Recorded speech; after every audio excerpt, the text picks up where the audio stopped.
أعوذ بالله من الشيطان الرجيم. بسم الله الرحمن الرحيم. Assalamu alaikum wa rahmatullahi wa barakatuh. As we journey on in the various traditions of life, on how to lead a life, on how the Prophet and his noble family, may God's peace and blessings be upon all of them, have explained various aspects of the life of this transient world to us. Today we want to look at a very short tradition which comes to us from the Messenger of Allah on how we should act within the society and how we need to fulfill our responsibilities in every step of our life. The Messenger of Allah has said the following: Indeed, Allah the High loves that when one of you does an action, that you do it properly.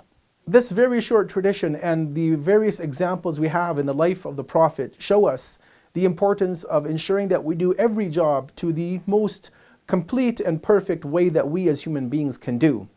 Unfortunately, sometimes people take shortcuts in life. Maybe we have a project at work, we have an assignment at school, maybe we have something around the house to do, some handiwork, or maybe even at the mosque we've been asked to come in, or we ourselves volunteer to clean or to paint or to vacuum or to do the gardening or to take care of some responsibility. Human nature perhaps forces us to try to take shortcuts, to do things in an easier, quicker way, not realizing that we may not actually be able to fulfill the full requirement. And so as the Prophet tells us that whenever any of us wants to do anything, that we need to ensure that we do it properly the first time around. We're told in the traditions that even when the Messenger of God, when his son passed away in infancy, and he was burying him with his own hands, digging the grave, placing the body of his own son in the grave, that he was very particular in how he dug the grave and how he covered the body with dirt. In fact, the companions around him said to him, "O Messenger of God, that this is just a grave that you're, digging, that you're covering up. Why to be so particular? Why so much attention to how it looks and how proper it is?" And we are told in the historical narrative that this is one of the occasions when he told the companions that anytime you want to do something, ensure you do it right the first time and make it proper.